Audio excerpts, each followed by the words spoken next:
Hello everyone, welcome to our study channel examyatra.com।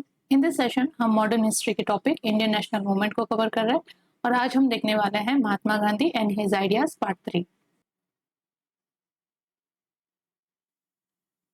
Last session हमने कवर किया था Gandhi and his ideas part 2, जिसके अंदर हमने देखा था early politics of the Gandhi ji in South Africa and India as well, and we also discuss the character and nature of the mass movement led by Gandhi ji.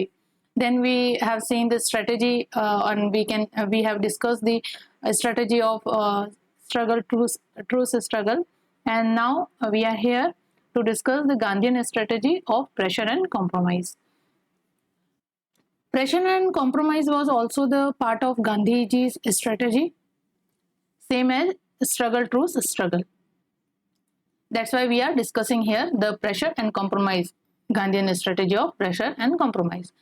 तो जैसे गांधी जी ने इस strategy का क्यों यूज लिया, बिकॉज जहाँ पे आम जनता या किसी भी नेशनलिस्ट लीडर के द्वारा ब्रिटिश अथॉरिटी को कॉम्प्रोमाइज पे लाना बहुत ही मुश्किल होता था, ठीक है। लेकिन गांधी जी की ऐसी यूनिक कैरेक्टर था, उनके जो मेथड यूज करते थे for the exert the pressure, वो यूनिक थे। जैसे कि नॉन वायलेंस है, नॉन कॉर्पोरेशन है, सिविल डिसोबीडियंस है, ये सारी चीजें यूज करके, अहिंसा है ना, सत्याग्रह वगैरह जैसी चीजें यूज करके वो इमेंस प्रेशर क्रिएट करते थे ऑन द ब्रिटिश गवर्नमेंट। इससे पहले कोई भी जितने भी नेशनलिस्ट लीडर हुए वो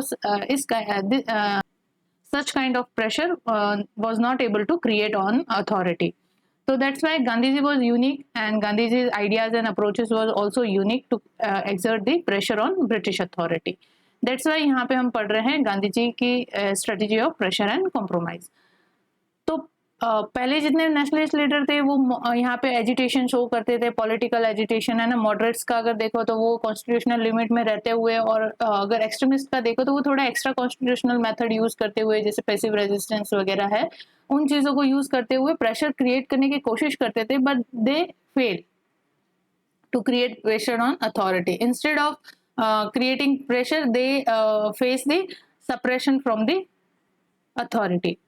लेकिन गांधी जी के केस में ऐसा नहीं था। हमने अब इनफ गांधी जी की स्ट्रेटेजी, आइडियोलॉजी सब पढ़ चुके, तो हमें अब पता चल गया है कि किस तरह से वो ब्रिटिश गवर्नमेंट के साथ जो है वो रिस्पॉन्सिव कॉपरेशन की नीति अपनाते हुए उनके ऊपर प्रेशर जनरेट करते थे। बिकॉज उनके किसी भी, अगर सत्याग्रह देख लो, सिविल डिसोबीडियंस मूवमेंट देख लो, या कोई भी ऐसा एजिटेशन या मास मूवमेंट देख लो, वो अथॉरिटी के अगेंस्ट नहीं था। It was not against the authority.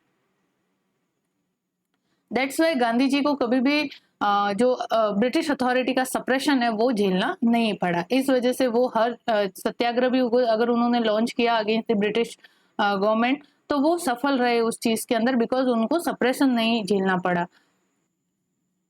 और सप्रेशन क्यों नहीं झेलना पड़ा? बिकॉज उनका जो भी मास मूवमेंट था उसका क्लियर कट आइडिया ये था कि ही जस्ट वांट अ रिफॉर्म।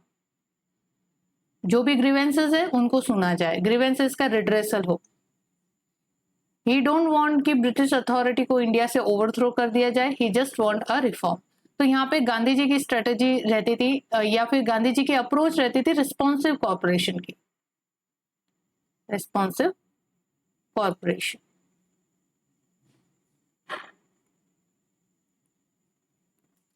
इस वजह से ब्रिटिश अथॉरिटी इनके साथ कॉम्प्रोमाइज पे आ जाती थी, ठीक है। तो अब ये जो कॉम्प्रोमाइज है ये गांधी जी के द्वारा भी किया जाता था, और as well as British authority के द्वारा भी, या ब्रिटिश गवर्नमेंट के द्वारा भी किया जाता था। तो अब हमें यहाँ पे कॉम्प्रोमाइज को किस नजरिए से देखते हैं? कुछ लोग जो क्रिटिसाइज करते हैं गांधी जी के, अरे गांधी जी जो है वो कॉम्प्रोमाइज ब्रिटिश लोगों के साथ कॉम्प्रोमाइज कर देते थे, या फिर जो भी है कहते हैं कि जैसे गांधी इरविन पैक्ट वगैरह हम पढ़ेंगे तो उसमें भी देखेंगे कि गांधी जी ने कॉम्प्रोमाइज कर दिया। भगत सिंह जी की जो फांसी है उनके ऊपर गांधी जी ने कुछ भी नहीं बोला, कुछ भी डिमांड नहीं रखी। तो वो सारे सब अलग इश्यू हम लेटर कवर करेंगे। लेकिन यहाँ पे कॉम्प्रोमाइज देखो, आप अगर उस सिचुएशन में देखो कि आपका देश जो है वो किसी और अथॉरिटी के अंडर में है ना, फॉरेन पावर के कंट्रोल में है, और वो भी फॉरेन पावर कैसी, very suppressive and repressive in nature, ठीक है।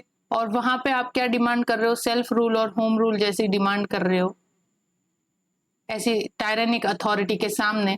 तो आप क्या एक्सपेक्ट करते हो उनसे? सप्रेशन ही एक्सपेक्ट करोगे, ठीक है। रेस्पॉन्सिबल गवर्नमेंट तो है नहीं ब्रिटिश गवर्नमेंट का, हम कहे कि अगर ब्रिटिश गवर्नमेंट रेस्पॉन्सिबल गवर्नमेंट है तो वो तो वैसा सीन था नहीं। तो ऐसे सिनेरियो में, इतने क्रिटिकल सिनेरियो में कि एक टायरेनिकल फॉरेन अथॉरिटी आपके कंट्री पे कंट्रोल किए हुए है, और उस सिचुएशन में भी आप अगर उनको कॉम्प्रोमाइज पे ले आते हो, अपने साथ निगोशिएशन और बैठ के बात करके ग्रीवेंसेस का रिड्रेसल, चलो कंप्लीटली नहीं तो एट सम एक्सटेंट आप करवा रहे हो, तो इट वाज ग्रेट अचीव, ठीक है। अगर आपको अगर कह दिया अब तो देश आजाद है, और इस समय भी आप कहो किसी इंसान को, नॉर्मल एक इंसान को कॉम्प्रोमाइज पे लाना इज वेरी टफ जॉब, तो तब गांधी जी जो है वो ब्रिटिश अथॉरिटी को अपने साथ कॉम्प्रोमाइज पे ला रहे थे, तो इसका मतलब it was a great achievement for the Gandhi ji, ठीक है। तो ये चीज है, ठीक है। तो देखते हैं हम एक एक करके उनकी प्रेशर एंड कॉम्प्रोमाइज। प्रेशर यहाँ पे ये रहेगा हमारा, ये प्रेशर जोन है और ये कॉम्प्रोमाइज जोन है, ठीक है। तो ये हमारा प्रेशर एंड ये कॉम्प्रोमाइज। तो प्रेशर, चंपारण सत्याग्रह, चंपारण सत्याग्रह हमने अच्छे से डिटेल में कवर कर रखा है। इंडिगो प्लांटर्स का यहाँ पे इशू रहता है, और उनको जो है यूरोपियन प्लांटर्स के द्वारा एक्सप्लॉइट किया जा रहा था, ठीक है। तो उसके अंदर कॉम्प्रोमाइज किया जाता है गांधी जी के Gandhi ji agreed on the planters to 25% money illegally, ठीक है। इलीगली 25% मनी उन प्लांटर्स को देने के लिए गांधी जी जो है वो अग्रीमेंट साइन कर देते हैं, ठीक है। सॉरी, प्लांटर्स को नहीं देने के लिए, प्लांटर्स के साथ नेगोशिएट करते हैं to give 25% money to cultivators.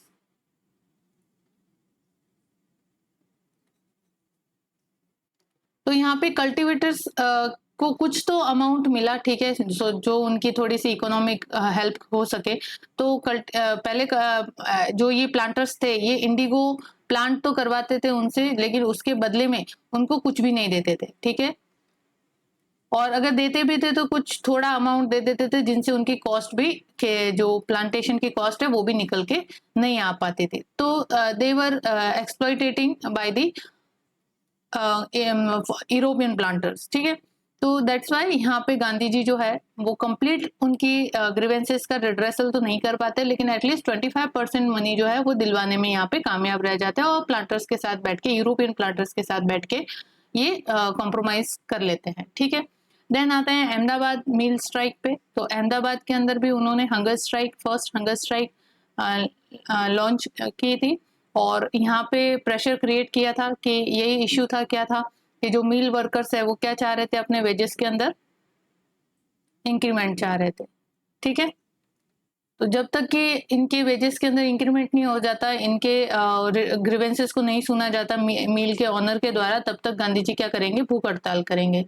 तो इससे मिल का जो ऑनर थे वो कॉम्प्रोमाइज पे आ जाते हैं, और ये हंगर स्ट्राइक की वजह से इमेंस प्रेशर क्रिएट होता है ऑन मिल ओनर्स, और वो मिल ओनर कॉम्प्रोमाइज करते हैं कि 35% का इंक्रीमेंट करेंगे in the wages of mill worker, ठीक है। तो ये कॉम्प्रोमाइज की स्थिति आ जाती है। देन आता है हम खेड़ा में, खेड़ा सत्याग्रह के अंदर, जहाँ पे बैड हार्वेस्ट वाला ईयर था, और वहां पे गवर्नमेंट जो है वो रिवेन्यू रेट बढ़ा देते हैं। एक तो बैड हार्वेस्ट का टाइम था, तो रिवेन्यू जो था उसको भी इंक्रीज कर दिया जाता है, और रिप्रेसिव मेजर यूज किए जाते हैं to collect revenue by the British government. तो गांधी जी ने वहां पे सत्याग्रह लॉन्च किया सरदार वल्लभ भाई पटेल के साथ मिलकर, ठीक है।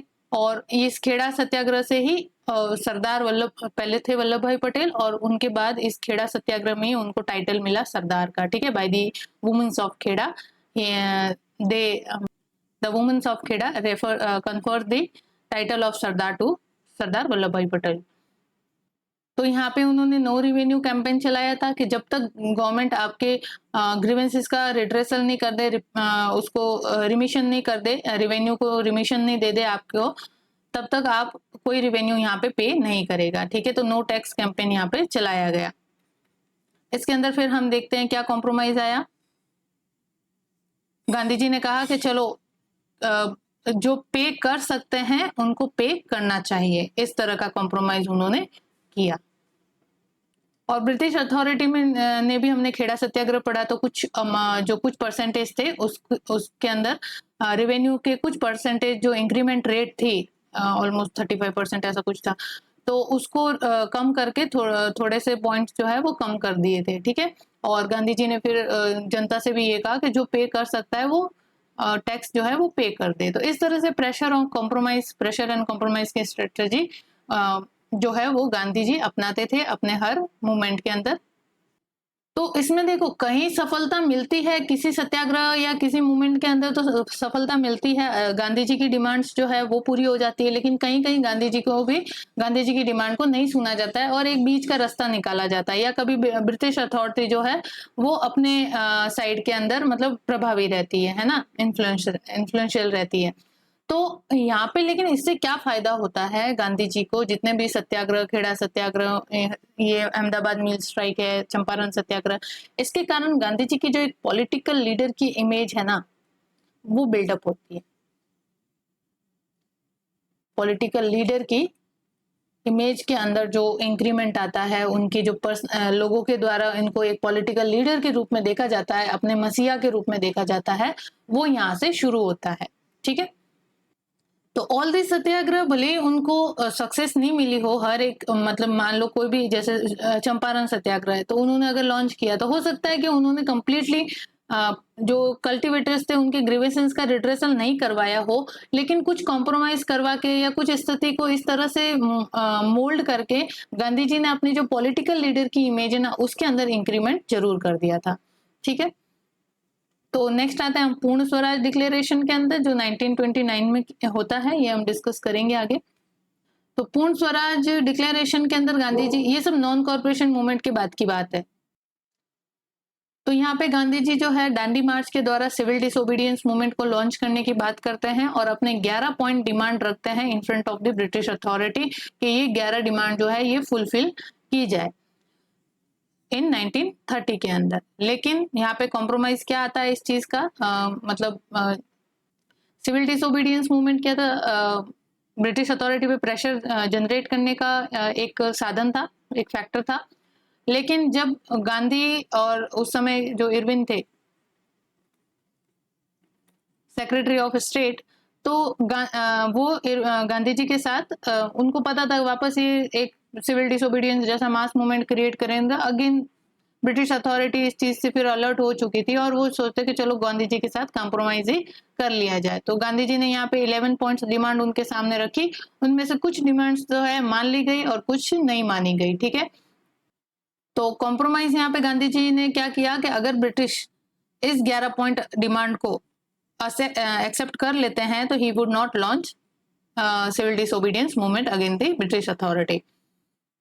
तो प्रेशर था कि सिविल डिसोबीडियंस मूवमेंट लॉन्च करना है आफ्टर वो सब जलियांवाला बाग का हत्याकांड हो जाना होता है, खिलाफत मूवमेंट चलता है, तब भी गवर्नमेंट जो है वो अभी तक सेल्फ रूल नहीं देती है, सेल्फ रूल जो है वो ट्रांसफर नहीं करती है, डायरकी इम्पोज कर दी जाती है जिसके अंदर मतलब डायरकी कैसा सिस्टम था जैसा कि सेम जो बंगाल के टाइम में था, यानी कि responsibility without the rights, responsibility without the rights, यानी कि आपके पास कोई अधिकार नहीं है लेकिन आपको रिस्पॉन्सिबिलिटी दी गई है। और यहाँ पे डायरकी सिस्टम जो है वो कंप्लीटली फेल हो जाता है बिकॉज डायरकी के अंदर जितने भी जो प्रोविंशियल और ट्रांसफर्ड सब्जेक्ट हम डिस्कस कर चुके हैं, इसमें आप देख लेना various act pass during the British rule, उसके अंदर हमने डिस्कस किया है मॉन्टेग्यू चेम्सफोर्ड रिफॉर्म के थ्रू जो डायरकी इम्पोज की गई थी। ये वैसा ही है जैसा सेम बंगाल में जब बंगाल को ब्रिटिश लोगों ने ऑक्यूपाई किया था, कॉन्कर्ड किया था, तब इम्पोज की गई थी ना ड्यूअल रूल रॉबर्ट क्लाइव के द्वारा। तो वैसा ही है कि responsibility without rights and rights without responsibility. Subject जो थे जो रिजर्व्ड और ट्रांसफर कैटेगरी के अंदर बांटे गए थे उनके अंदर कुछ पूरे कंप्लीटली मिसमैच था, कुछ समझ ही नहीं आ रहा था कि कौन से रिजर्व्ड कैटेगरी में है और कौन से ट्रांसफर कैटेगरी में है। कुछ अगर मान लो किसी ट्रांसफर कैटेगरी पे वर्क हो रहा है प्रोविंशियल गवर्नमेंट के द्वारा तो 2 साल बाद उस पर पता चलता है कि नहीं ये तो रिजर्व कैटेगरी का था। तो इस तरह से चीजें हो रही थी, है ना।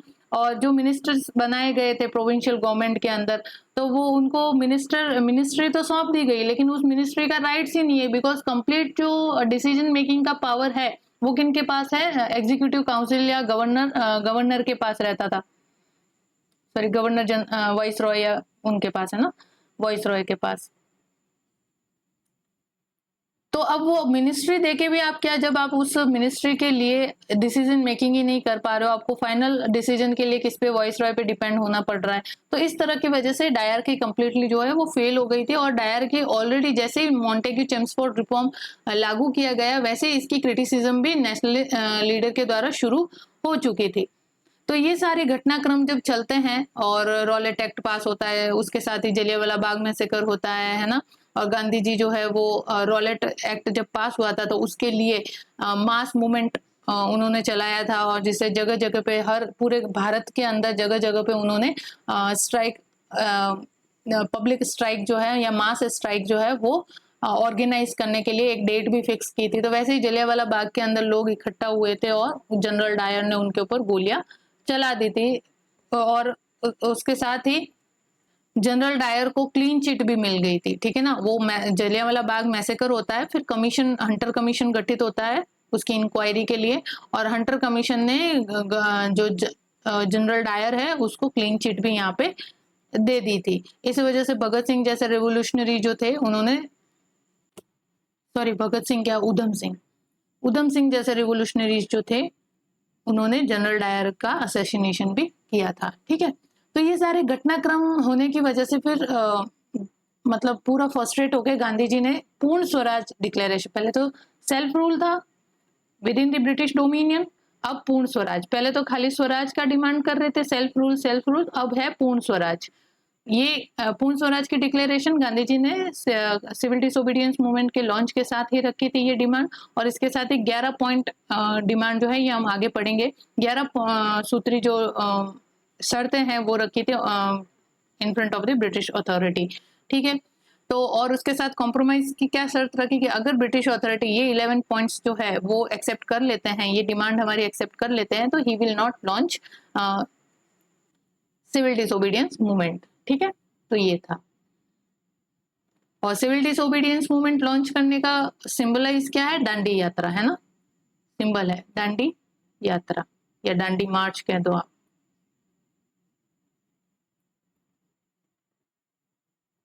जो बेसिकली सॉल्ट रूल को ब्रेक करके होना था, सॉल्ट रूल ब्रेक कर, पहले सॉल्ट के ऊपर टैक्स लगता था, तो वही सॉल्ट रूल को ब्रेक करके, दांडी यात्रा करके, सॉल्ट रूल ब्रेक करके सीडीएम जो है वो लॉन्च करना है। और ये no tax on salt, no tax on salt, ये वाली डिमांड भी इन 11 सूत्रों में से एक डिमांड थी। तो यहाँ पे ब्रिटिश अथॉरिटी ने नहीं सुना कुछ भी इनका, है ना। इन्होंने टाइम पीरियड भी दिया, लेकिन ब्रिटिश अथॉरिटी के सामने से कोई भी नेगोशिएशन वाला प्रपोजल नहीं आया। तो फाइनली गांधी जी जो है वो सीडीएम जो है या सिविल डिसोबीडियंस मूवमेंट है वो लॉन्च कर देते हैं। और लॉन्च करने के बाद फिर वही होता है, जगह जगह देश में जो है प्रोटेस्ट होते हैं वगैरह होता है। और फाइनली जो है गवर्नमेंट प्रेशराइज होके गांधी जी के साथ कॉम्प्रोमाइज करने पे आते हैं और उसका रिजल्ट निकलता है गांधी इरविन पैक्ट, ठीक है। और गांधी इरविन पैक्ट होता है 1930 में। और 1930 में जब गांधी इरविन पैक्ट होता है तब गांधी जी जाके फर्स्ट जो राउंड टेबल कॉन्फ्रेंस है उसके अंदर पार्टिसिपेट करते हैं, ठीक है। नेक्स्ट आता है जब कम्युनल अवार्ड डिक्लेयर किया गया था, है ना।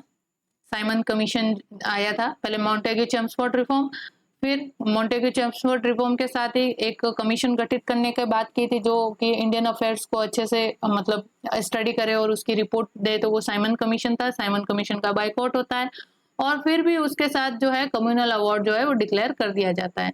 यानी कि ये भी डिवाइड एंड रूल पॉलिसी का एक हिस्सा था। यानी कि पहले तो separate electorate for Muslim declare किया गया, ठीक है, किसमें, पार्लियामेंटो रिफॉर्म इन 1909 के अंदर। देन यहाँ पे कम्युनल अवार्ड डिक्लेयर किया गया डिप्रेस्ड क्लास के लिए भी, डिप्रेस्ड क्लास के लिए भी, ठीक है। तो मुस्लिम के लिए तो चलो ठीक था, कह सकते हैं हम कि वो माइनॉरिटी के अंदर है और उनका रिप्रेजेंटेशन होना है और वो एक सेपरेट कम्युनिटी है। अब यहाँ पे डिप्रेस्ड क्लास के लिए भी अगर आप सेपरेट इलेक्टोरेट रखोगे, तो जैसे कि मुस्लिम के लिए सेपरेट इलेक्टोरेट रखा गया था तो उसने और ज्यादा कम्युनलिज्म की भावना को बढ़ाया था,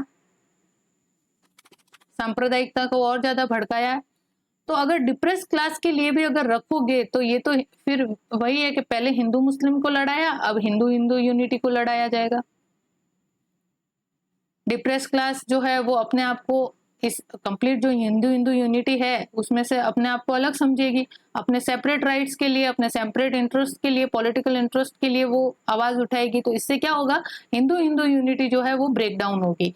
पहले तो जो मुस्लिम के लिए सेपरेट इलेक्टोरेट्स रखा तो मुस्लिम यूनिटी, मुस्लिम और हिंदू यूनिटी ब्रेक हुई है ना, कम्युनलिज्म की भावना बढ़ी है। अब जब और ज्यादा डीप यानी डिप्रेस क्लास के लिए भी रखोगे अलग से, तो यहाँ पे क्या हो जाएगा, जो डिप्रेस क्लास और जो अपर क्लास है या जो हिंदू हिंदूज है आपस में वो लड़ने लगेंगे, ठीक है ना। तो गांधी जी इस वजह से इस कम्युनल अवार्ड के खिलाफ थे। हाँ, अंबेडकर ने इसका सपोर्ट किया था यहाँ पे, बिकॉज अंबेडकर हमेशा चाहते थे कि सोशल और इकोनॉमिक राइट्स देने से कंप्लीट जो फ्रीडम है डिप्रेस क्लास की वो नहीं होने वाली है जब तक कि इनको पॉलिटिकल राइट्स ना मिले। तो अंबेडकर ने तो इन चीज़ों का वेलकम किया था, और अंबेडकर जी एक ऐसे इंसान थे जिन्होंने all three, first second and third जो राउंड टेबल कॉन्फ्रेंस हुई थी उसमें पार्टिसिपेट किया था, जिसका रिजल्ट निकला था communal award given to depress class, ठीक है। लेकिन गांधी जी ने इसके अगेंस्ट प्रोटेस्ट किया, ठीक है, for the separate electorates for Harijan और वी कैन से कि डिप्रेस क्लास। तो अब आप कहोगे कि मतलब हो सकता है किसी की भावना यहाँ पे हर्ट और ये कहे कि नहीं, तो ये तो डिप्रेस क्लास को पॉलिटिकल राइट देना तो अच्छा ही था, वो ऑलरेडी इतने ज्यादा सोसाइटी के अंदर डिप्रेस थे, तो अगर उनको पॉलिटिकल राइट मिलते तो मतलब होता कि उनके अपलिफ्टमेंट होता, ठीक है। तो गांधी जी उनके अपलिफ्टमेंट के अगेंस्ट कभी भी नहीं थे। उनके अगर कंस्ट्रक्टिव प्रोग्राम में देखो तो सबसे पहले ही उनका है कि जो हरिजन्स है या डिप्रेस क्लास है उनके अपलिफ्टमेंट की बात वहां पे वो करते हैं, और उसके लिए उन्होंने वर्क भी किया है, ठीक है। और वो बिलीव भी करते हैं कंप्लीट कास्ट सिस्टम को अबॉलिश करो, अगर अबॉलिश करना ही है तो कंप्लीट कास्ट सिस्टम जो है उसको अबॉलिश करो। इस तरह से सेपरेट का जो इलेक्टोरेट सिस्टम है ये क्रिएट करके और ज्यादा जो है कम्युनलिज्म की भावना को यहाँ पे मत भड़काओ। अगर कंप्लीट कास्ट सिस्टम में अबॉलिश हो जाएगा तो कोई अपर नहीं रहेगा और कोई लोअर नहीं रहेगा। तो गांधी जी ने इस तरफ वर्क किया था कंप्लीट कास्ट सिस्टम के अबॉलिशन की तरफ, और अंबेडकर जी जो चाहते थे कि वो जो अपर क्लास की डोमिनेंसी है उनके ऊपर, जो एट्रोसिटी अब तक वो देखते आ रहे हैं अपने चाइल्डहुड से भी, उनसे उनको निजात पानी थी। तो he was only advocating for the political rights of the depressed class, but Gandhi ji यहाँ पे completely not only advocating for their upliftment but complete caste system के अबॉलिशन को भी यहाँ पे खत्म करना चाह रहे हैं, और कंप्लीटली लोअर क्लास को जो है अपर क्लास के बराबर रख देंगे। अगर जब कास्ट सिस्टम ही नहीं होगा तो अपर लोअर क्या होगा, है ना, अछूत अछूत क्या होगा। इस वजह से गांधी जी ने बहुत आगे तक की सोची अंबेडकर जी से। मेरा ये मानना है कि अगर सेपरेट इलेक्टोरेट्स डिप्रेस क्लास को प्रोवाइड करवाया जाता तो हो सकता है उनके पॉलिटिकल अपलिफ्टमेंट तो हो जाता, लेकिन ये और ज्यादा हिंदू हिंदू जो यूनिटी है उसको भी ब्रेक करने की ये साजिश जो ब्रिटिश लोगों की है वो यहाँ पे सक्सेसफुल हो जाती। तो इसलिए गांधी जी ने इसका बहुत ज्यादा विरोध किया था for the separate electorates for depressed class. Because Gandhi ji के एक्टिव पॉलिटिक्स में आने से पहले ही मुस्लिम लोगों को यहाँ पे सेपरेट इलेक्टोरेट्स प्रोवाइड करवा दिया गया था, तो इस वजह से गांधी जी यहाँ पे अब कुछ नहीं कर सकते थे। Because Gandhi ji active politics में आए 1920 में, और वो भारत में भी तो 1915 में आए, जबकि कम्युनल अवार्ड या फिर जो separate electorates for the Muslim है वो तो कब से दे दिया गया, 1909 से दे दिया गया। तो बहुत सारा समय बीत चुका है, अब कुछ नहीं कर सकते। तो चलो ये तो है ही है, इस चीज को तो हैम्पर्ड कर दिया ब्रिटिश अथॉरिटी ने, हिंदू मुस्लिम यूनिटी को ब्रेक कर दिया by giving this separate electorate for Muslim, and communalism का बीज यहाँ पे बो दिया है भारत के अंदर, है ना। और इधर से ही कम्युनलिज्म जो है इन द इंडियन पॉलिटिक्स वो शुरू हो जाता है। लेकिन अब गांधी जी एक्टिव पॉलिटिक्स में है, उन्हें सारे प्रोग्रेस जो है वो दिख रहे हैं, और वो अब तो जो ऐसा कुछ भी सिस्टम होगा जिससे अंदर और ज्यादा डिवाइड एंड रूल की पॉलिसी ब्रिटिश इनकलकेट करना चाहते हैं सोसाइटी के अंदर, तो वो गांधी जी पक्का रोकेंगे। बिकॉज गांधी जी जो है हम देखेंगे इनका रेडिकलिज्म तो वो कंप्लीट यहाँ पे कास्ट सिस्टम का अबॉलिशन के सपोर्ट में होते हैं, और वो कभी भी नहीं चाहते कि डिप्रेस क्लास को इस तरह से सेपरेट इलेक्टोरेट्स देके और ज्यादा कम्युनलिज्म की भावना अमंग द हिंदूज भड़काई जाए। तो फिर इसका जो कॉम्प्रोमाइज आता है वो होता है पूना पैक्ट। पूना पैक्ट के अंदर गांधी जी और अंबेडकर जी दोनों मिलकर निगोशिएशन करते हैं, बिकॉज अंबेडकर जी वो advocating for the separate electorates for Harijans या डिप्रेस क्लास, लेकिन गांधी जी प्रोटेस्ट कर रहे थे। अब यहाँ पे अंबेडकर जी को है नेगोशिएशन करना पड़ा, बिकॉज अंबेडकर जी की पॉपुलैरिटी इतनी नहीं थी जितनी की गांधी जी की थी। इस वजह से गांधी जी की जो मास पॉपुलैरिटी थी उसकी वजह से अंबेडकर जी को थोड़ा इनके सामने फिर झुकना पड़ा और कॉम्प्रोमाइज करना पड़ा, जिसका रिजल्ट निकलता है पूना पैक्ट। ठीक है, तो यहाँ पे protest against separate electorate for Harijan in 1932 and Poona pact जो है उसका कॉम्प्रोमाइज का रिजल्ट निकलता है, और जिसके अंदर Gandhi ji accepted for the general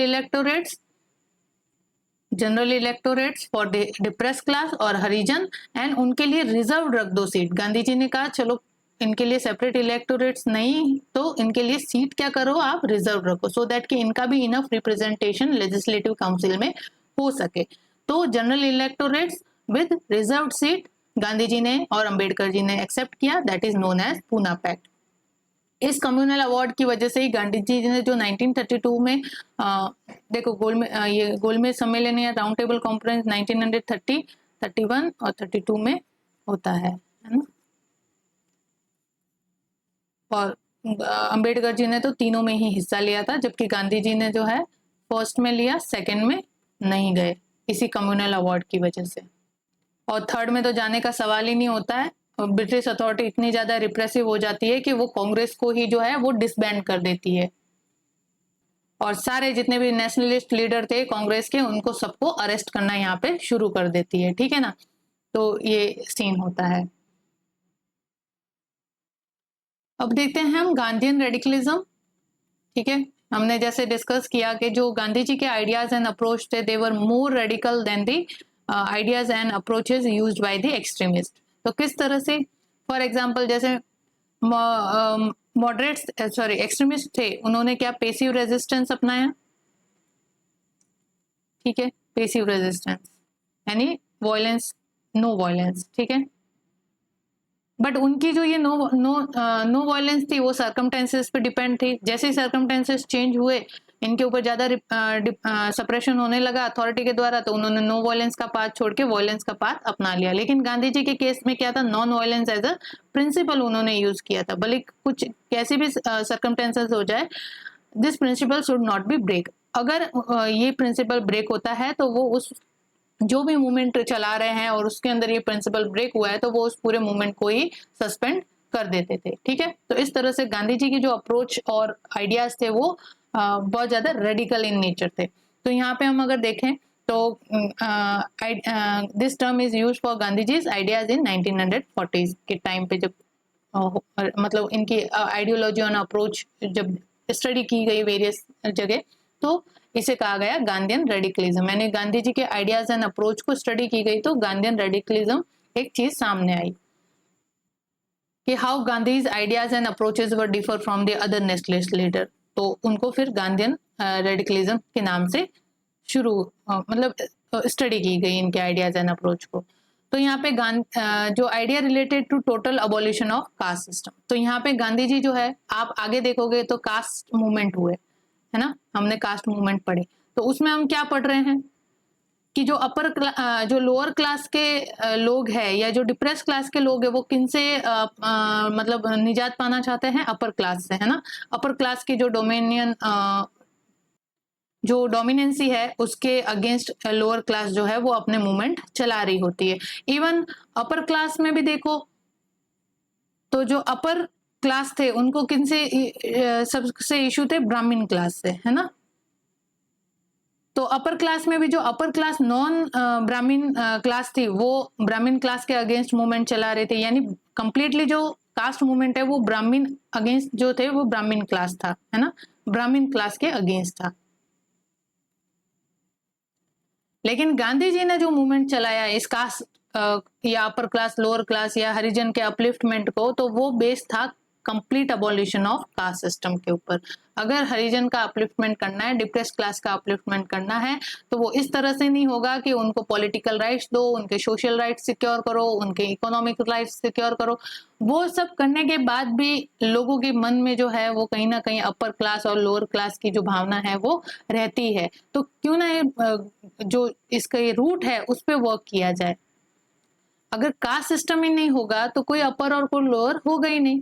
तो गांधी जी ने इतना आगे का सोचा, तो इस वजह से ही advocate for the complete abolition of caste system. इस वजह से गांधी जी की जो आइडिया है वो मोर रेडिकल हमें यहाँ पे देखने को मिलता है than the other nationalist leader. Caste movement के अंदर भी जितने भी नेशनलिस्ट लीडर एसोसिएट थे, जो भी थे, वो ऐसे थे कि हाँ अपर लोअर क्लास का जो था वो अपर क्लास के एट्रोसिटी के अगेंस्ट लड़ रहा था, बट वो कास्ट सिस्टम के अगेंस्ट नहीं लड़ रहे थे। ठीक है, वो जो क्लास सिस्टम है उसके अगेंस्ट लड़ रहे थे। They were not fighting against the caste system. तो ये चीज है। Then Gandhi ji says in his trusteeship also he says कि जो लैंड है वो किन से बिलोंग करेगी, जो उसके ऊपर वर्क करता है। और जो जमींदार वगैरह जो जिनसे ये लैंड के जो ओनर होंगे वो जस्ट उसके ट्रस्टी होंगे। ठीक है, तो यहाँ पे गांधी जी जो बिल्कुल जो डिप्रेस क्लास या जो वर्कर या लेबर क्लास है उनको उनके इश्यूज को भी यहाँ एड्रेस कर रहे हैं। और वो ये कह रहे हैं कि जो लैंड है वो बिलोंग उससे करेगी जो उसके ऊपर क्या करता है, वर्क करता है। यानी वर्क तो कौन करता है, कल्टीवेटर वर्क करता है, किसान वर्क करता है। तो land will be belong to them, not to zamindar. Zamindar जो है वो जस्ट प्रोटेक्टर होगा, जमींदार क्या होगा, ट्रस्टी होगा। और उसकी जो वेल्थ है वो किसके वेलफेयर के लिए काम होनी चाहिए, किसके वेलफेयर के लिए वो मतलब यूज में होनी चाहिए, that will be use for the welfare of cultivators. ऐसे ही जो कैपिटलिस्ट क्लास थी उनको अप्रोच किया और उनको किस तरह से कहा कि जो भी उनकी वेल्थ है they were also the trustee of their wealth, and उनकी जो वेल्थ है that should be use to welfare of labour. तो इस तरह से गांधी जी ने जो है मोर रेडिकल अपनी अप्रोच को, किस तरह से मतलब रेडिकलिज्म देखने को मिलता है गांधी जी की अप्रोच के अंदर। तो यहाँ पे गांधी जी कंप्लीट जमींदारी सिस्टम के अबोलिशन की भी तो इनडायरेक्टली बात कर रहे हैं, जबकि हम आगे देखते हैं कांग्रेस वगैरह में, तो अर्ली कांग्रेस वगैरह देखो तो मॉडरेट्स वगैरह में ज्यादातर लीडर कौन थे, जमींदार थे, है ना। और देवर सिक्योरिंग देयर इंटरेस्ट, वो जमींदारी सिस्टम को खत्म ही नहीं करना चाह रहे थे। जबकि गांधी जी ने ट्रस्टीशिप के थ्योरी के द्वारा, अपनी ट्रस्टीशिप थ्योरी के द्वारा अटैक किया डायरेक्ट ऑन जमींदारी सिस्टम। ठीक है, तो ऐसे जमींदारी सिस्टम अबॉलिश करके ही आप लेबर या वर्कर हैं उनको एक्चुअल राइट उनको प्रोवाइड करवा सकते हो, जो कल्टीवेटर है उनके लैंड राइट्स उनको प्रोवाइड करवा सकते हो। विदाउट जमींदारी सिस्टम अबॉलिश हुए या विदाउट कैपिटलिस्ट क्लास के मतलब अथॉरिटी के अबॉलिश हुए, आप लेबर और जो वर्कर क्लास है उनको उनके राइट प्रोवाइड नहीं करवा सकते। इस वजह से गांधी जी यहाँ पे जो है इस तरह के अप्रोच यूज करते हैं।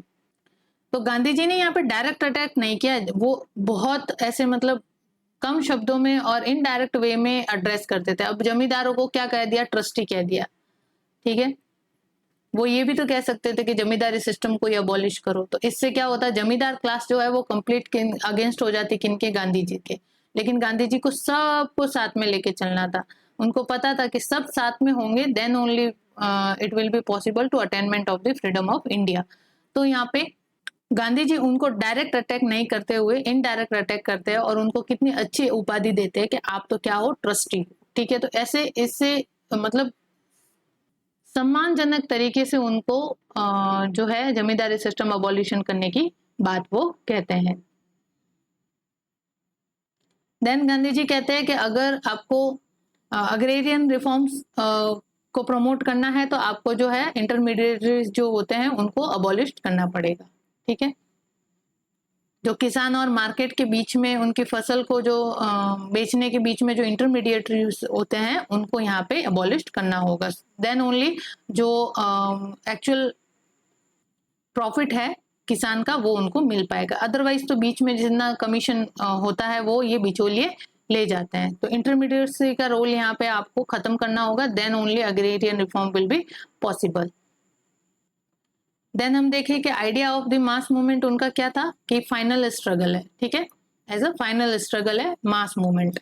इससे पहले तो सत्याग्रह वगैरह जैसी चीजें की थी, लेकिन मास मूवमेंट जो है उनका फाइनल स्ट्रगल था। उनकी स्ट्रेटेजी के अंदर मास मूवमेंट जो है वो फाइनल स्टेज पे था और फाइनल स्ट्रगल था उनका, ठीक है, based on quit India movement.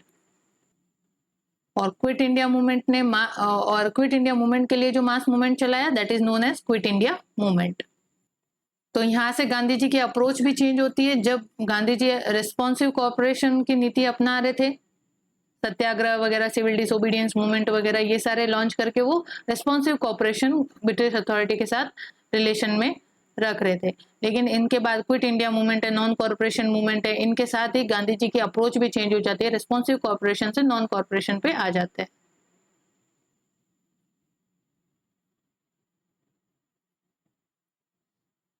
तो इस तरह से रेडिकलिज्म देखने को मिलता है गांधी जी की आइडियाज एंड अप्रोचेस के अंदर। तो ये क्वेश्चन मेंस वगैरह के अंदर फ्रेम होते हैं ऐसे कि डिस्क्राइब द गांधीयन रेडिकलिज्म, ठीक है। तो आपको ये सारे पॉइंट एज इट इज लिखने हैं, आपके मार्क्स पक्के हैं। तो अब देखते हैं हम role of Gandhi ji in Indian national movement. तो यहाँ पे हमने जैसे देखा कि he was the first national leader जिन्होंने मास के रोल को रिकॉग्नाइज किया for the Indian national movement के without mass movement there will be no chance to attend the freedom of India. या हम ये कह सकते हैं कि विदाउट मास मूवमेंट और without mass action struggle for swaraj will be not successful. तो इस वजह से गांधी जी ने यहाँ पे मास के जो रोल है उसको रिकॉग्नाइज किया। जैसे कि पहले हमने देखे जितने भी मॉडरेट्स थे, एक्सट्रीमिस्ट थे, उन लीडर ने यहाँ पे मास मूवमेंट या मास को इनकॉर्पोरेट अपने मूवमेंट के अंदर नहीं किया। मॉडरेट्स ने तो बिल्कुल ही नहीं किया। मॉडरेट्स का तो ये मानना था कि अब जो भी पॉलिटिकल सिचुएशन है और जो भी मास की अंडरस्टैंडिंग है फॉर द पॉलिटिकल इश्यूज, वो अपनी इतनी अब मेच्योर नहीं है कि वो रिवोल्यूशन के अंदर पार्टिसिपेट कर सके या मास रिवोल्यूशन क्रिएट किया जा सके, ठीक है। That's why they emphasize on the reforms not on revolution.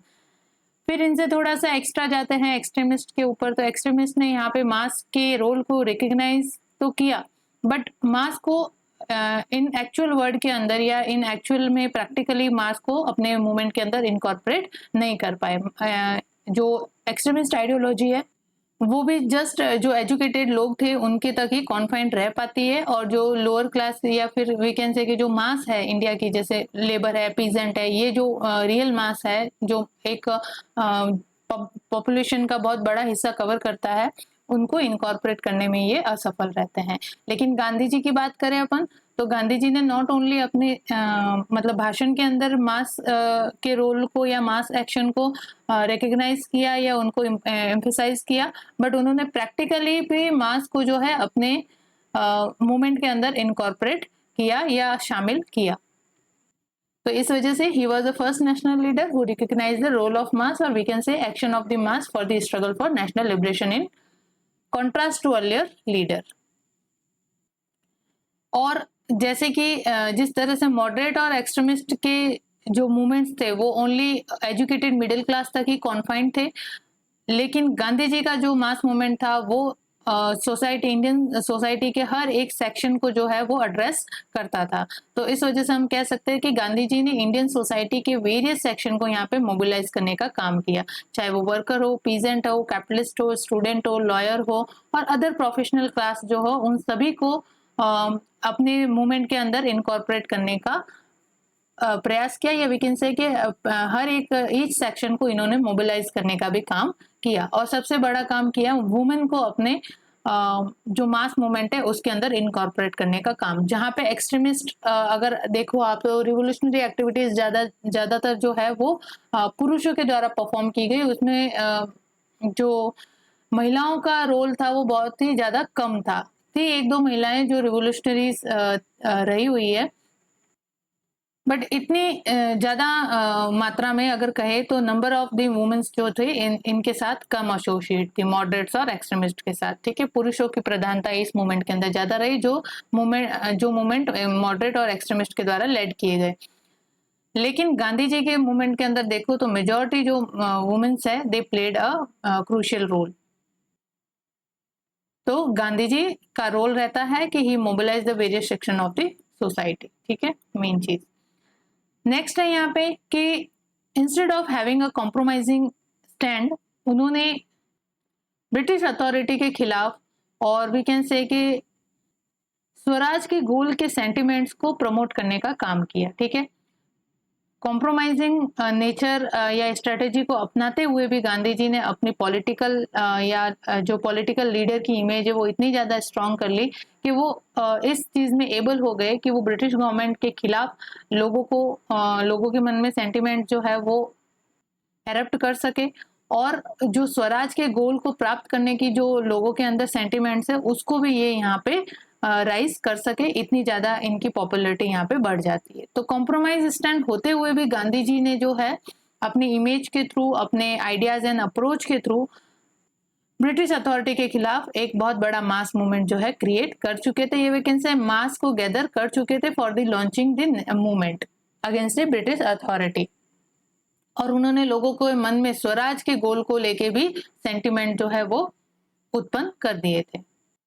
और गांधी जी ने एक्सटेंसिव बॉयकॉट के नीति अपनाते हुए, नॉन कॉर्पोरेशन की नीति अपनाते हुए, गांधी जी ने ब्रिटिश अथॉरिटी के नॉट ओनली जो एडमिनिस्ट्रेटिव चैनल है या जो जुडिशरी चैनल है उसको ब्रेक किया या उसकी बैकबोन को वीक किया, बल्कि फाइनेंशियल बेसिस को भी इन्होंने ब्रेक किया। कैसे किया कि बिकॉज गांधी जी को थोड़ा ये मतलब थोड़ा क्या पता था कि जब तक फाइनेंशियल बेस इनका वीक नहीं होगा ब्रिटिश गवर्नमेंट को हराना नामुमकिन है, बिकॉज जब तक मनी है उनके पास पावर है, ठीक है। इस वजह से यहाँ पे गांधी जी ने डायरेक्ट उनके फाइनेंशियल स्ट्रक्चर के ऊपर जो है अटैक किया। तो गांधी जी ने स्टूडेंट्स को अपील की कि वो जितने भी एजुकेशनल इंस्टीट्यूशन है run by the British authority उसका कंप्लीट बॉयकॉट करे, सो दैट कि जो एडमिनिस्ट्रेटिव सप्लाई उनको मिलती है थ्रू दिस एजुकेशनल इंस्टीट्यूशन वो यहाँ पे ब्रेक हो जाएगी। तो जब एडमिनिस्ट्रेटिव जो रिक्वायरमेंट है, जो क्लर्क वगैरह इन चीजों की जो रिक्वायरमेंट होती है वो ब्रेक हो जाएगी, तो उनका पूरा जो एडमिनिस्ट्रेटिव चैनल ही है वो भी ब्रेक डाउन हो जाएगा। उन्होंने लॉयर और अदर प्रोफेशनल से कहा कि जो जैसे कि लॉयर्स है तो जो कोर्ट में काम करते हैं जिसके कारण जुडिशरी मशीन जो है वो वर्क करती है, तो लॉयर्स को कहा कि आप कंप्लीट कोर्ट का बॉयकॉट करो सो दैट कि उनकी जुडिशरी मशीन फेल हो जाएगी। तो एडमिनिस्ट्रेटिव मशीन भी फेल कर चुके, जुडिशरी मशीन फेल कर चुके इस तरह से। और वुमेन्स को कहा कि तुम जो लीकर वगैरह जिसके ऊपर एक्साइज ड्यूटी वगैरह रहती है, जो एक मेजर इनकम का सोर्स रहता है, लीकर शॉप है वगैरह, इन पे जाके पिकेट करो या धरना दो। पिकेट करना यानी धरना देना, तो पिकेटिंग करो। तो वुमेन ने इसमें बहुत बड़ा मेजर रोल प्ले किया था, है ना। इंडियन नेशनल मूवमेंट के अंदर हमने वुमेन्स का एक अलग से ही पूरा कवर कर रखा है, रोल ऑफ वुमेन्स, है ना, या women's during the British rule करके सेशन है, आप वो जरूर कवर करिएगा, वेरी वेरी इंपॉर्टेंट। तो इस तरह से गांधी जी ने, और एक्सटेंसिव बॉयकॉट के अंदर स्वदेशी खादी वगैरह को प्रमोट करके, है ना, जो नेटिव कॉटेज इंडस्ट्रीज थी उनके प्रमोशन को लेके गांधी जी ने कंप्लीटली जो फाइनेंशियल बेसिस है ऑफ द ब्रिटिश गवर्नमेंट उसको पैरालाइज करने का काम किया या थ्रेटन करने का वर्क किया। तो इस वजह से गांधी जी जो है इनका मेजर रोल रहता है to threaten the financial basis of the British government by using the various tactics, है ना। तो गांधी जी के इन एफर्ट्स के कारण जो फाइनेंशियल सिस्टम वीक होने लगा ब्रिटिश गवर्नमेंट का, तब लास्ट में जाके जो ब्रिटिश गवर्नमेंट है उन्होंने पावर जो है कंप्लीट ट्रांसफर की टू इंडियन। अदरवाइज जब तक उनका फाइनेंशियल पोजीशन स्ट्रांग थी, बिकॉज यहाँ पे नॉट ओनली देखो अदर फैक्टर भी रोल प्ले करते हैं। इस तरफ इंडिया में तो गांधी जी जो है वो वर्क कर रहे थे इनके फाइनेंशियल बेसिस को पैरालाइज करने का, और अदर दूसरा वर्ल्ड वॉर, है ना, 2 वर्ल्ड वॉर ये ब्रिटेन जो है वो फाइट कर चुका था। तो दोनों वर्ल्ड वॉर के अंदर जो है भारी जो फाइनेंस है उसका लॉस होता है, और अब वर्ल्ड वॉर सेकेंड के बाद से जो ब्रिटिश की कॉलोनीज थी वो भी डिसइंटीग्रेट हो जाती है, और इतनी जो होल्डिंग्स है कॉलोनीज के ऊपर वो नहीं रह पाती है, ठीक है। मेजॉरिटी ऑफ द कॉलोनीज जो है वो इंडिपेंडेंट हो जाती है या फिर डोमिनियन स्टेटस उनको मिल जाता है। तो इस वजह से अब फाइनेंशियल कंडीशन जो है ब्रिटेन की वो वीक होने लगी थी। तो इतने बड़ी वास्ट इंडियन कंट्री को रन करना was not possible for the British government in the administrative purpose, sorry administrative point of view. तो एडमिनिस्ट्रेटिव पॉइंट ऑफ व्यू से अब इतनी बड़ी कंट्री, वास्ट कंट्री को अगर रन करना है तो उनको अच्छा खासा फाइनेंस चाहिए, अच्छे खासा ये क्लर्क चाहिए वगैरह, है ना, एडमिनिस्ट्रेटिव पर्सनल्स चाहिए। लेकिन यहाँ पे गांधी जी जो है कम्प्लीटली इंडियंस को कह रहे हैं नॉन कॉर्पोरेशन की नीति अपनाओ, यानी बिल्कुल ही इनके एडमिनिस्ट्रेटिव चैनल को रन करने के लिए जो जो भी रिक्वायरमेंट है उनके लिए आप पूरा ही बॉयकॉट करो या फिर नॉन कॉर्पोरेट करो। तो इससे फिर क्या होगा, एडमिनिस्ट्रेटिव चैनल को चलाना बहुत मुश्किल हो जाएगा और अल्टीमेटली फिर हार के क्या करना पड़ेगा, आपको कंप्लीट पावर जो है वो हैंड ओवर करनी पड़ेगी, जब आप एडमिनिस्ट्रेटिव चैनल को चलाना ही पॉसिबल नहीं होगा। तो इस वजह से various actor international factors also played a role in this, उनके फाइनेंशियल बेसिस को पैरालाइज करने के अंदर, और यहाँ पे गांधी जी का भी एक मेजर रोल रहता है to paralyse their financial basis. Then Gandhi ji यहाँ पे मोर इफेक्टिव टेक्निक यूज करते हैं to exert the pressure on the British authority या ब्रिटिश गवर्नमेंट, है ना। तो स्ट्रगल के दौरान जो गांधी जी के द्वारा चलाई गई अपनाई गई जो टेक्निक्स थी वो यूनिक इन नेचर थी। इससे पहले ऐसी टेक्निक जो है किसी भी नेशनलिस्ट लीडर के द्वारा नहीं अपनाई गई, जैसे सत्याग्रह है, नॉन कॉर्पोरेशन है, सिविल डिसोबीडियंस है। सिविल डिसोबीडियंस और सत्याग्रह ऑन इंडिविजुअल लेवल और मास लेवल पे भी, है ना। नॉन पेमेंट ऑफ टैक्स है, नो टैक्स कैंपेन है ना। ओपन डिफेंस ऑफ लॉ की मतलब निंदा करना, और deliberate courting of the jail, यानी जब मतलब अपने विल से या फिर जानबूझकर जो है जेल चले जाना, और वहां जेल जाके फिर किस तरह से इन्होंने हंगर स्ट्राइक जेल के अंदर करके ब्रिटिश गवर्नमेंट पे इमेंस प्रेशर क्रिएट करने का काम किया। देन फिर यहाँ पे मास डेमोन्स्ट्रेशन है, मार्चेज है, हंगर स्ट्राइक जैसी यूनिक टेक्निक यूज करके इन्होंने ब्रिटिश अथॉरिटी पे इमेंस प्रेशर क्रिएट करने का काम यहाँ पे किया गांधी जी ने, ठीक है। तो गांधी जी ने न्यू और इफेक्टिव एंड यूनिक टेक्निक्स जो है इवॉल्व की, जिसने मेजर रोल प्ले किया for the struggle of Indian national movement. Then Gandhi ji यहाँ पे एक मेजर रोल रहता है इनका कि वो एक पॉलिटिकल लीडर ही नहीं थे, बल्कि इसके साथ साथ वो एक सोशल रिफॉर्मर भी थे और एक स्पिरिचुअल लीडर भी थे। सोशल रिफॉर्मर के अंदर हम देखते हैं इनके कंस्ट्रक्टिव प्रोग्राम के अंदर, कंस्ट्रक्टिव प्रोग्राम में हमने देखा किस तरह से इन्होंने हरिजन के अपलिफ्टमेंट की बात की, डिप्रेस क्लास के अपलिफ्टमेंट की बात की, नेशनल एजुकेशन को प्रमोट किया, स्वदेशी प्रमोट किया इन्होंने, वुमेन्स के इमेंसिपेशन की बातें की। तो इस तरह से इन्होंने नॉट ओनली पॉलिटिकल लीडर का वर्क किया बट सोशल रिफॉर्मर का काम किया। हम मॉडरेट्स के अंदर आइडियोलॉजी में जब पढ़ा था तो हमने क्या देखा था कि मॉडरेट्स जो है अपने आप को सोशल रिफॉर्म से बिल्कुल ही दूर रखना चाहते हैं, बिकॉज उनका ये मानना था कि जो कांग्रेस है वो नेशनल एक प्लेटफॉर्म है और उस पर सिर्फ नेशनल इश्यूज के बारे में बात की जाएगी, ना कि पर्टिकुलर किसी सेक्शन या क्लास या कास्ट की के रिफॉर्म की यहाँ पे बातें होगी। लेकिन गांधी जी की अप्रोच ऐसी नहीं थी। गांधी जी ने पॉलिटिकल इश्यूज के साथ साथ सोशल इश्यूज के ऊपर भी अपना, तो पॉलिटिकल इश्यूज के साथ साथ उन्होंने सोशल इश्यूज के ऊपर भी बात की, एडवोकेसी की, है ना। तो he was not a political leader but he was also a social reformer and spiritual leader। spiritual leader के अंदर जैसे वो स्पिरिचुअलिटी को उन्होंने इसलिए आत्मसात किया इन the Indian national movement, so that की जो जनता है जो ज्यादा पढ़ी लिखी नहीं है, जिनको ज्यादा पॉलिटिकल मैटर्स वगैरह समझ में नहीं आए, तो उस मास को कैसे इनकॉर्पोरेट किया जाए अपने साथ, कैसे अपने साथ आत्मसात किया जाए। तो उनके लिए जो है स्पिरिचुअलिटी है एक आसान तरीका है अपने साथ जोड़ने का, जिसके अंदर वो भजन कीर्तन सत्संग, है ना, राम राज्य की जैसी बातें वगैरह करके उन्होंने, जो बिल्कुल ही अंडरस्टैंडिंग नहीं रखते हैं of the political matters and all, जो बिल्कुल ही डिप्रेस क्लास से आते हैं, जिनको कोई अंडरस्टैंडिंग नहीं है कि कंट्री में क्या चल रहा है, कौन हम पे रूल कर रहा है, कौन नहीं कर रहा है, लेकिन उनको अपने कमांड फॉलो करवाने के लिए कि जब वक्त आए तो वो गांधी जी की कमांड को फॉलो कर पाए, जैसे क्विट इंडिया मूवमेंट के अंदर कहा कि करो और मरो, तो कंप्लीट मास जो है वो दौड़ पड़ी कि भाई हाँ अब हमें जो ये फिरंगी है इनको हमें देश से निकाल बाहर फेंकना है। तो इस तरह से उनको इस कमांड तक ले आने के लिए गांधी जी ने जो है स्पिरिचुअलिटी का सहारा लिया, सो दैट के कॉमन पीपल जो है वो उनसे रिलेट कर पाए। तो इस वजह से गांधी जी जो है वो मल्टी डायमेंशनल लीडर है ना, political, spiritual and social reformer also. Now Gandhiji was a classical type of nationalist and therefore he was anti-communalist par excellence. इसका कहने का मतलब है कि क्लासिकल टाइप ऑफ नेशनलिस्ट का कहने का मतलब है कि कम्युनलिस्ट के अंदर क्या होता है, कम्युनलिज्म की भावना के अंदर क्या होता है, क्लास स्ट्रगल है ना, क्लास स्ट्रगल होता है. लेकिन गांधी जी किस चीज के खिलाफ थे, क्लास स्ट्रगल के खिलाफ थे. उनकी ट्रस्टीशिप थ्योरी में भी यही कहा गया है कि जिस तरह से आप ट्रस्टीशिप थ्योरी दिए उससे क्या है, क्लास हार्मनी क्रिएट होगी, है ना, क्लास स्ट्रगल खत्म होकर क्लास हार्मनी क्रिएट होगी, जो कि अच्छा रहेगा फॉर द सोशल ट्रांसफॉर्मेशन. तो इस वजह से गांधी जी जो है क्लासिकल टाइप का मतलब वो क्लास हार्मनी पे बिलीव करते हैं, ना कि क्लास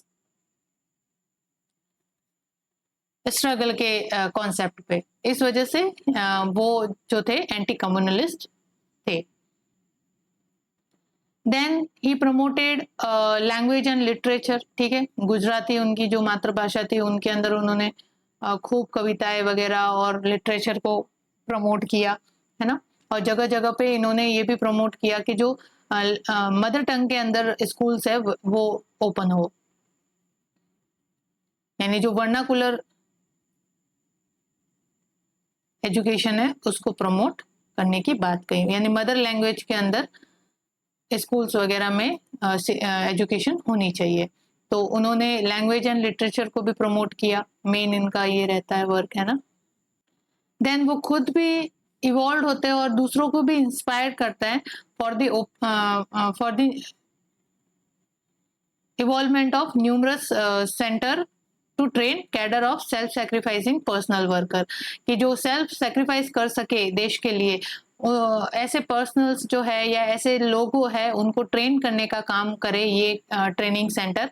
और इस वजह से गांधी जी ने इस चीज पे जोर दिया कि जगह जगह पे जो है ऐसे ट्रेनिंग सेंटर या ट्रेनिंग कैडर्स जो है वो ओपन किए जाने चाहिए, जिसके अंदर जो सेल्फ सैक्रिफाइसिंग सेंटिमेंट वाले पर्सनल्स है उनको ट्रेन किया जाए और वो नेशनल मूवमेंट को के टाइम पे अपना सेल्फ सैक्रिफाइस भी कर सके. तो इस वजह से एक तरफ तो गांधी जी, देखो यहाँ पे ये लिमिटेशंस आ जाती है ना गांधी जी की, कि एक तरफ तो गांधी जी अहिंसा की बात करते हैं, नॉन वायलेंस की बात करते हैं, लेकिन वो इस तरह के सेंटर को स्टेब्लिश करने की भी बात करते हैं जहाँ पे सेल्फ सैक्रिफाइसिंग जो सेंटिमेंट्स है उनके ऊपर लोगों को जो है ट्रेनिंग दी जा सके, सो दैट कि वो जब भी टाइम आए वो देश के लिए अपना बलिदान दे सके. तो ये लिमिटेशन में आ जाता है गांधी जी की. ठीक है, तो ये था role of Gandhi ji in the Indian national movement. अब हम देख लेते हैं यहाँ पे limitations of the Gandhian national struggle and his ideas and approaches. तो गांधी जी के नेशनलिस्ट स्ट्रगल या उनकी जो अप्रोच है उनके अंदर क्या लिमिटेशंस रहती है, क्या उनकी कमियां रहती है, वो देख लेते हैं. तो यहाँ पे उनके ऊपर ये लिमिटेशन लगती है कि गांधी जी ने जो है वो पीजेंट इश्यू और लेबर इश्यूज के जो रियल इश्यूज थे उनको कभी भी नहीं उठाया, और इवन कांग्रेस के प्रोग्राम में भी उन्होंने इन चीजों को इनकॉर्पोरेट नहीं किया. तो हम देखते ही हैं ट्रस्टीशिप थ्योरी के अंदर वो किस तरह से मीठे बोलों के अंदर जो है दोनों को मनाने की कोशिश करते हैं, पीजेंट क्लास और जमींदार क्लास को, capitalist class and labour class को. इस वजह से गांधी जी की जो है ट्रस्टीशिप थ्योरी की आलोचना करते हैं कौन, जवाहरलाल नेहरू. जवाहरलाल नेहरू जो है उनकी ट्रस्टीशिप की आलोचना भी करते हैं. तो ट्रस्टीशिप थ्योरी के वर्ड्स के द्वारा गांधी जी जो है दोनों क्लास यानी पीजेंट से रिलेटेड जमींदार क्लास और लेबर से रिलेटेड कैपिटलिस्ट क्लास को जो है अपीज करने का यहाँ पे या मनाने का काम करते हैं. लेकिन अगर प्रैक्टिकली देखे तो ये पॉसिबल नहीं है. कौन जमींदार जो है वो सिर्फ ट्रस्टी बन के रहेगा अपनी वेल्थ का, कौन कैपिटलिस्ट है वो लेबर का एक्सप्लॉयटेशन नहीं करेगा अपने प्रॉफिट के लिए, है ना. तो ये यहाँ पे लिमिटेशंस आ जाती है गांधी जी की ट्रस्टीशिप थ्योरी की भी. और वी कैन से कि गांधी जी है उन्होंने रियली पीजेंट इश्यूज को अपफ्रंटली या फुल फ्लेजली जो है लेबर इश्यूज को नेशनल प्लेटफॉर्म के ऊपर उसका डिस्कशन नहीं किया, और इवन कांग्रेस के प्रोग्राम में भी उनको इनकॉर्पोरेट नहीं किया.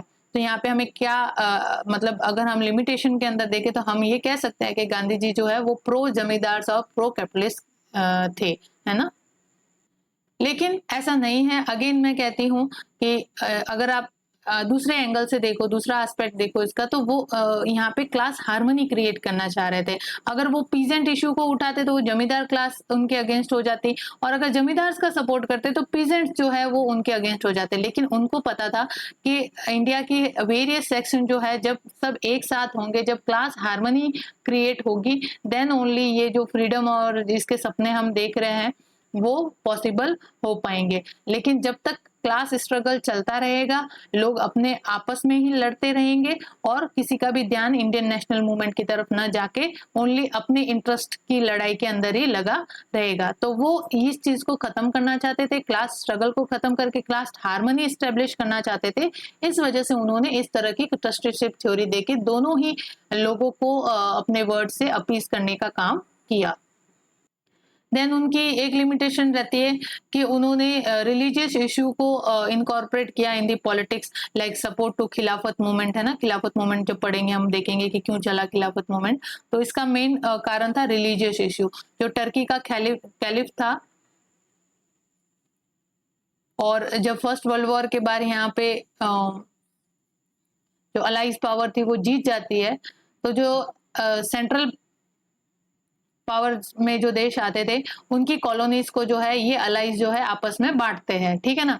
तो इसमें जो टर्की है उसका भी टर्की क्या, ऑटोमन एम्पायर का डिसइंटीग्रेशन होता है, और इस वजह से जो वहाँ का हेड होता था, ऑटोमन एम्पायर का जो हेड होता था वो कैलिफ कहलाता था, और जो रिलीजियस हेड होता था for the entire Muslim community all over the world. तो इस वजह से जब टर्की का यहाँ पे ऑटोमन एम्पायर का डिसइंटीग्रेशन हो रहा था, तो जो कैलिफ के लिए सेंटिमेंट्स थे फॉर द इंडियन मुस्लिम, वो यहाँ पे एग्जेजरेट होते हैं, और इंडिया के अंदर भी प्रोटेस्ट होने लगता है against the British government from the Muslim side, कि आप हमारे कैलिफ को किस तरह से डिमोलिश कर सकते हो उनके पावर से या उनके पद से।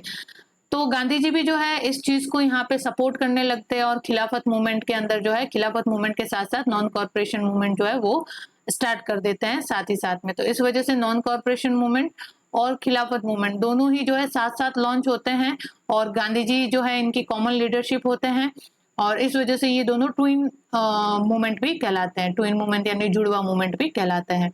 तो गांधी जी ने यहाँ पे रिलीजियस इशू को इस वजह से पॉलिटिक्स में इनकॉर्पोरेट किया। अगेन आई विल से कि ये लिमिटेशंस है कि उन्होंने रिलीजियस इशू को इनकॉर्पोरेट किया है ना पॉलिटिक्स में, जबकि पॉलिटिक्स कैसी होनी चाहिए थी, सिक्युलर बेस पे होनी चाहिए थी। जब गांधी जी क्लास हार्मनी की बात करते हैं, हिंदू मुस्लिम यूनिटी के ऊपर एम्फेसाइज ज्यादा करते हैं, तो वो किस तरह से रिलीजियस इशू को एड्रेस कर सकते हैं, है ना। तो ऐसे तो हम कहेंगे कि गांधी जी प्रो मुस्लिम है, लेकिन नहीं, गांधी जी ने यहाँ पे रिलीजियस इशू को इसलिए इनकॉर्पोरेट किया था सो दैट कि अगेन वो जो ये ब्रिटिश के द्वारा मुस्लिम हिंदू मुस्लिम यूनिटी को जो हैम्पर्ड किया गया है उसको वापस रीस्टोर कर पाए, है ना। गांधी जी जो है हिंदू होने के नाते ऑब्वियसली मुस्लिम कम्युनिटी उनको अपना लीडर नहीं मानती थी, ठीक है। तो मुस्लिम लीग अलग से बनी हुई थी उल्टा, और मुस्लिम लीग जो है वो बनी हुई थी। तो मुस्लिम लीग के जो यहाँ पे हेड वगैरह थे वो मोहम्मद अली जिन्ना वगैरह वो थे। तो जिन्ना जो है वो मुस्लिम लीग को जो है लीड कर रहे थे। तो उन मुस्लिम लोगों का जो लीडर था वो जिन्ना वगैरह जैसे लोग हुआ करते थे, गांधी जी नहीं थे। तो गांधी जी ने मुस्लिम लोगों को भी अपने साथ लाने के लिए, इंडियन नेशनल मूवमेंट के साथ लाने के लिए, वापस जो इंडियन हिंदू मुस्लिम यूनिटी है उसको रिस्टोर करने के लिए गांधी जी ने जो है इस चीज को सपोर्ट किया था, खिलाफत मूवमेंट को जो है वो सपोर्ट किया था।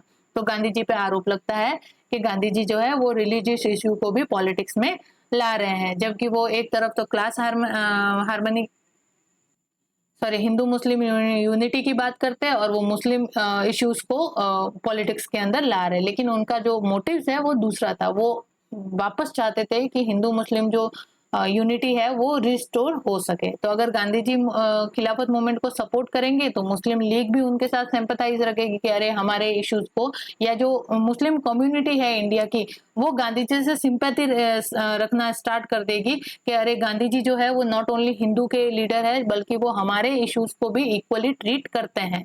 तो he want to become a common leader for the both community. इस वजह से गांधी जी ने यहाँ पे इस चीज को सपोर्ट किया था। देन उनकी जो अप्रोच है in the field of economic development वो हाईली आपको आइडियलिस्टिक लगती है, ठीक है। जैसे कि trusteeship theory for example, trusteeship theory मैंने अभी आपको समझा दिया कि किस तरह से उन्होंने ये बात की कि जो जितने भी जमींदार है, कैपिटलिस्ट क्लास है, वो सिर्फ अपनी वेल्थ के ओनर नहीं होके वो क्या होंगे, ट्रस्टी होंगे, और उनकी वेल्थ जो है वो पीजेंट और लेबर के वेलफेयर के लिए यूज होनी चाहिए। तो नेहरू जी ने यहाँ पे इनकी ट्रस्टीशिप थ्योरी पे क्रिटिसिज्म भी दी है कि आप किस इतनी हाई आइडियलिस्टिक बात जो है वो कैसे पॉसिबल हो सकती है, ठीक है ना। आप भी देखो लॉजिकली तो ये इतनी हाई जो ट्रस्टीशिप थ्योरी है वो प्रैक्टिकली कभी भी वर्क नहीं कर सकती।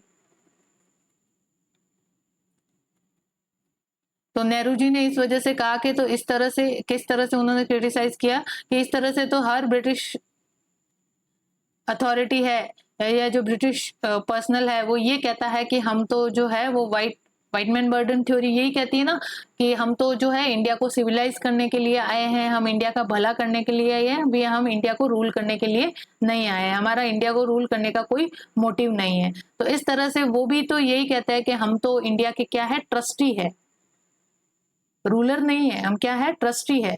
तो ट्रस्टी है, फिर भी आप देखो कि ट्रस्टी होने के नाते भी इंडिया के लोगों की जो कंडीशन है वो कितनी ज्यादा डिग्रेडेड हो गई है।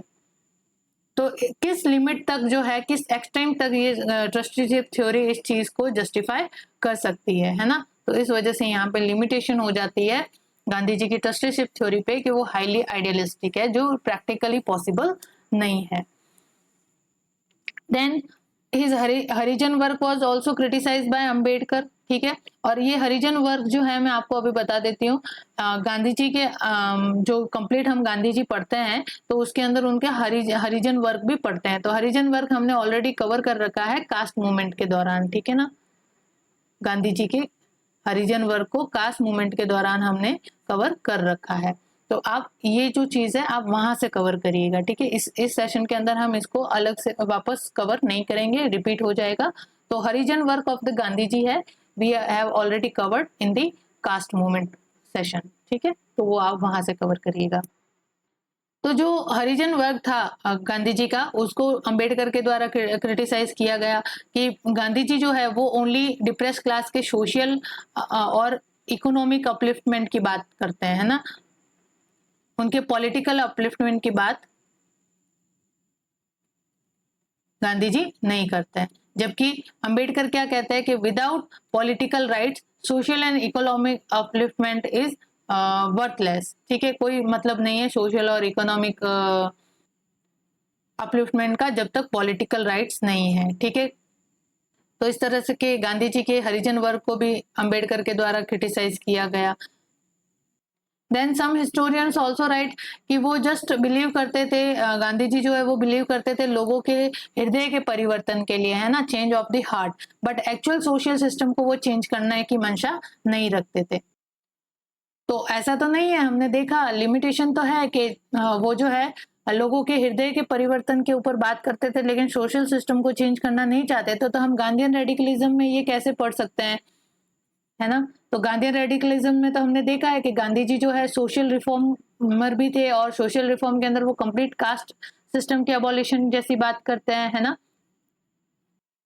देन उनकी लिमिटेशन होती है कि गांधीयन मिस्टिक जो है, गांधीयन मिस्टिक का मतलब वही जो उनके कंस्ट्रक्टिव प्रोग्राम है, सत्याग्रह है, नॉन वायलेंस है, नॉन कॉर्पोरेशन है, सिविल डिसोबीडियंस मूवमेंट है, ये that all thing was beyond comprehension, यानी समझ के परे है,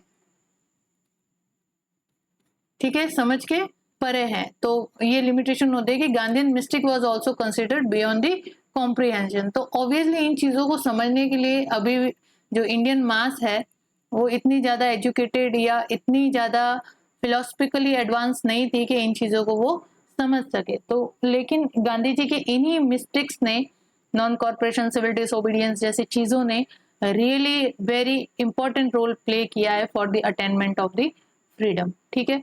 तो नहीं समझ पाना हो सकता है, ये जो गांधी जी ने ये चीजें अपनाई अपनी आइडियोलॉजी और अप्रोच में, वो किन्हीं किन्हीं को समझ में ना आए, लेकिन जिनको समझ में आ गया वो गांधी जी के फॉलोअर बन जाते हैं, ठीक है।